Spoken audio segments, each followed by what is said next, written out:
Welcome to the show. Dan, if you're there, can you hear me? How you doing? Long time listener, first time caller. Oh, Glad to be fantastic. here. Yeah, great to have you.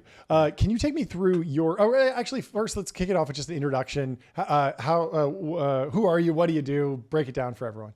Sure. Yeah, I'm my kind of day job is head of insights at Equidam. We're a Hmm. startup valuation platform, and that's kind of the perspective from which I come at all of this. Yep. I think what I'm most known for is like long walls of text on Twitter about the venture industry. And what was the most recent long wall of text that you put out? Yeah, that was kind of like a summary of the last year or so of observations. Hmm. Like not a very optimistic title. It's Yeah. called like the venture capital and ailing asset class, Yes. addressing a lot of the challenges that we've seen. Yes.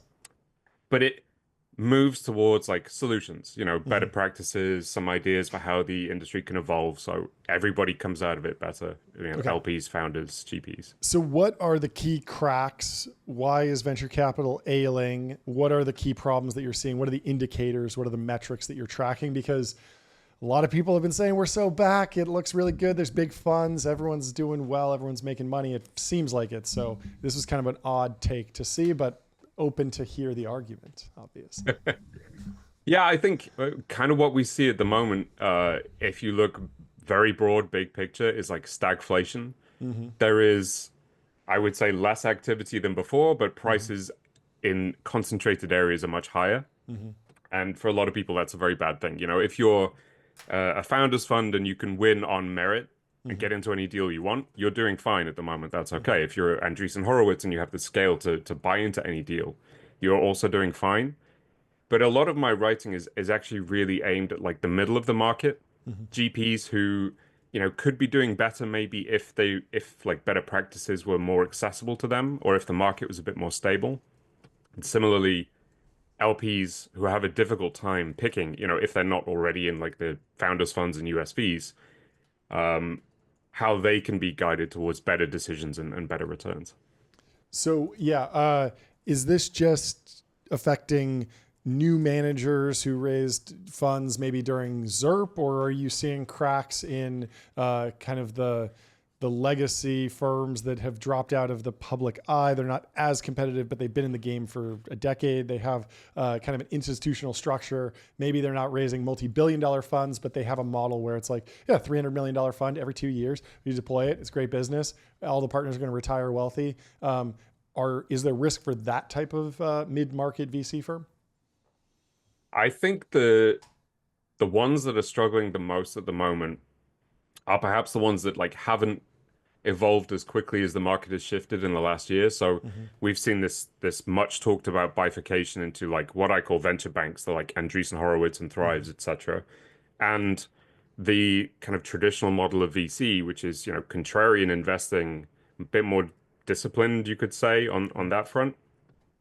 There's a few people, a few funds kind of stuck in the middle, Hmm. and they're a mid-sized Series A firm who's still trying to invest in AI, and they're having a very difficult time right now. So you kind of have to pick your lane a little bit these days and lean into the strengths of what those two different lanes offer.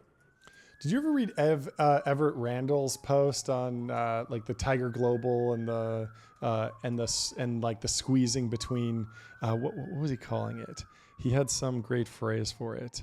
Uh, Playing different games, why Tiger is eating your lunch and your deals. It was kind of talking about how Tiger and the crossover investors came in and they were just commodity capital that you Hmm. could just show up with a deck and get a term sheet the same day. And it was very much like venture bank versus how did he describe it? He said he described one of the funds is like JC Penney funds, which is very rude. That is the Yeah. dead zone. So there's Tiffany and Co., which he said was like benchmark founders fund, like the really like prestige Sequoias of the world, low velocity, higher IRR, main advantages, signaling, building a board of directors, but it's expensive capital. Then you have the Walmart, which was Tiger Global, higher velocity, lower IRR, but they're built to accept a lower IRR, Hmm. although that didn't didn't play out very well for Tiger specifically, but in theory, these venture banks are kind of playing in this Walmart category. But the dead zone was the JCPenney, where you're not super differentiated, sending a really strong signal to the market that we have picked the winner. They're going to the moon, and so get in or get out. But you're also not super founder friendly, not taking a board seat, just dumping cash in a company. Is that dynamic still real in your mind? Has it grown, or have things changed? Yeah, I think it's very real. It's definitely real. And you can see that in a lot of the liquidity issues today. So you have, the big like venture banks, let's call them. Yeah. They're finding more opportunistic liquidity through secondaries for like the huge winners that they invest in, who have the strength of brand and the size to generate a lot of liquidity in that manner. Where other VCs would traditionally get liquidity, IPOs and M&A, we all know has been very slow. And that slowdown for a range of reasons, but it's part of because the industry became so bloated and confused for a while.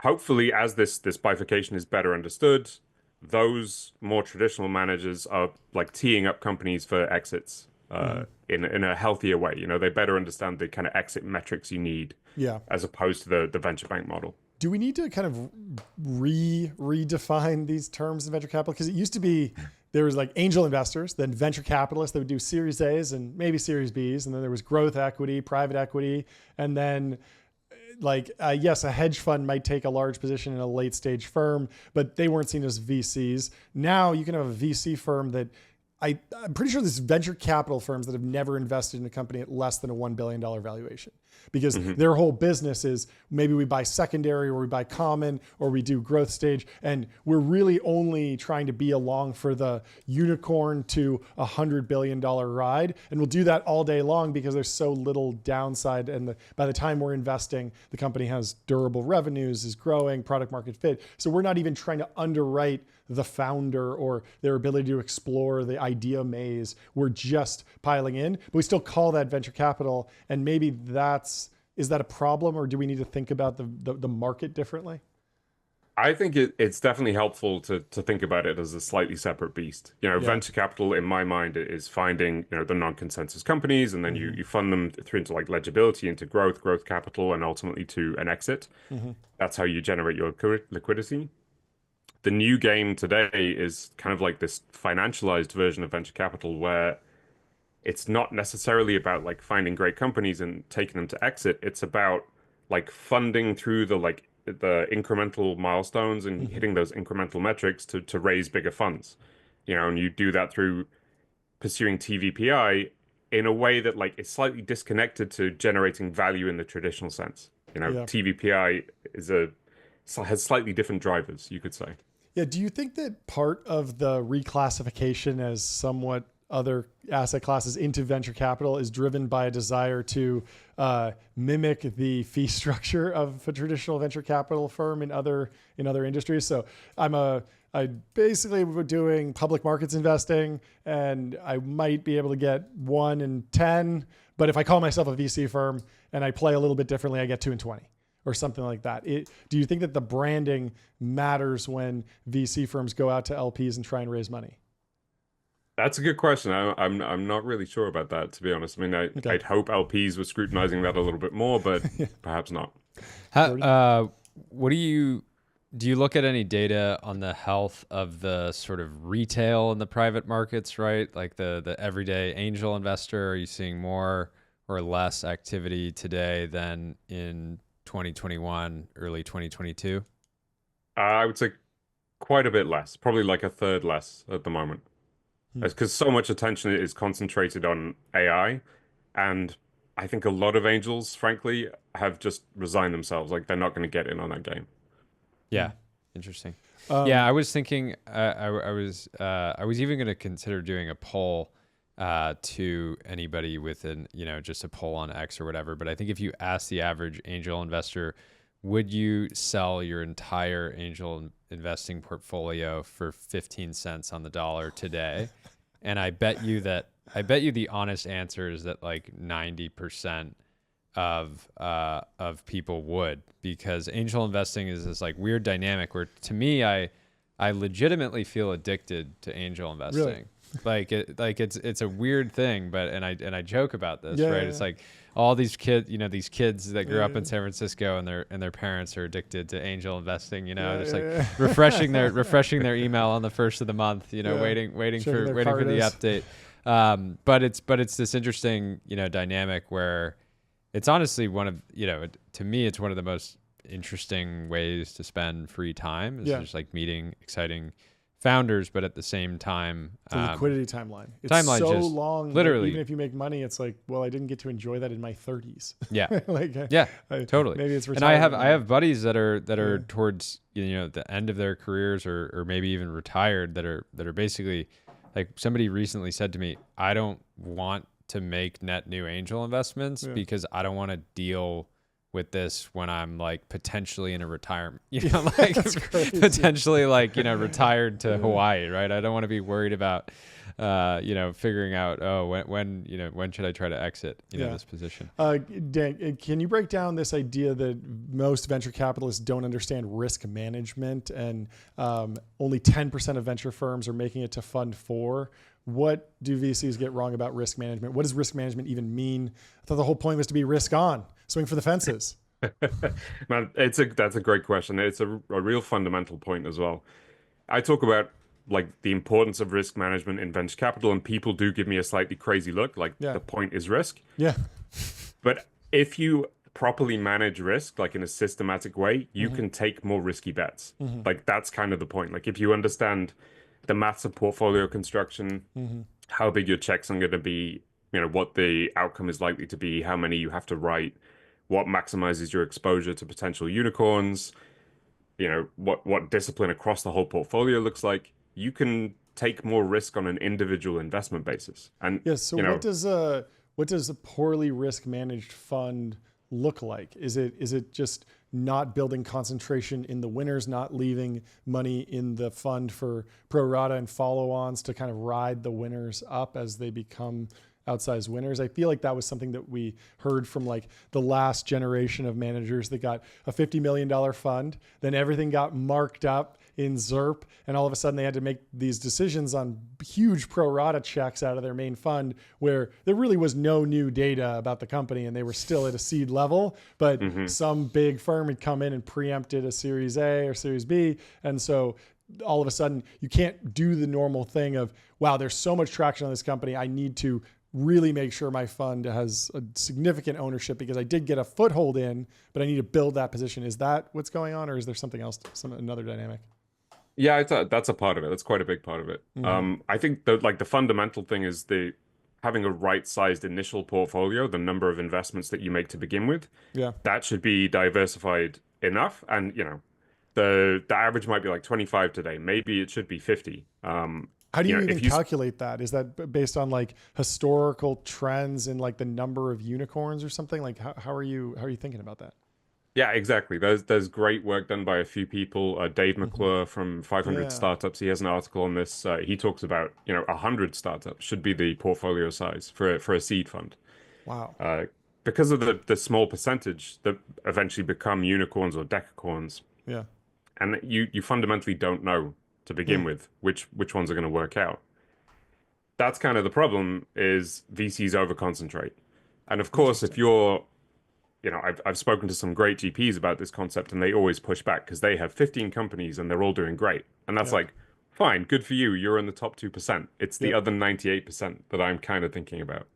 But is that really a way to get to like, by definition, to be in the top 2%, don't you have to behave like the top 2% and just actually like consider it a skill issue and just make sure if you're trying to get, I can see the argument if you're trying to get past fund 4, which is like the milestone, you need to have bangers in the first fund, right? Yeah. Like even if you're not necessarily, even if your ownership is not amazing, you need to be able to prove that you can get into winners at all to some degree.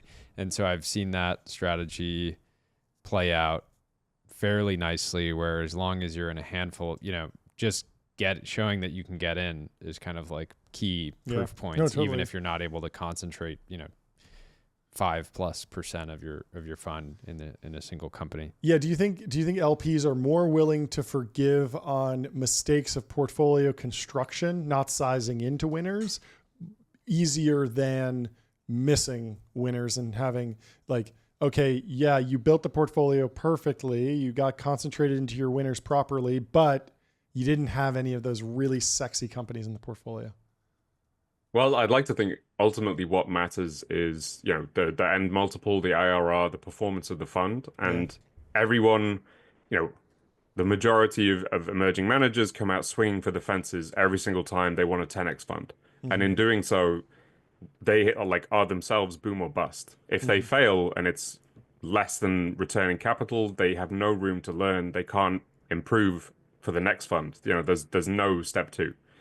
If they are a bit more conservative, a bit more diversified, and they return like 2.5, 3x, maybe they get a fund too, and they learn and they can improve and earn concentration over time.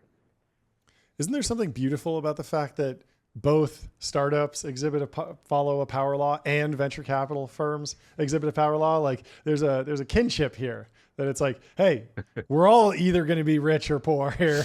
There's no median outcome. You're not just a bank to me. You're not going to be around unless this works out. You're living under the power law just as much as I am as the entrepreneur. I would disagree with that, to be honest with you. Please. I think it's a better world for everybody if the VCs are more stable. Okay. They are very power law. They are boom and bust. Yeah. They don't really have to be. They don't have to be. Interesting. Well, yeah, this was great. Yeah, Thank you for so much, coming on Dan. and sharing. Next time you have a report, give us a heads up, and love to have you back on. We'll talk to you pleasure. soon, Dan. This is great. Cheers. Thanks so much. Thank you.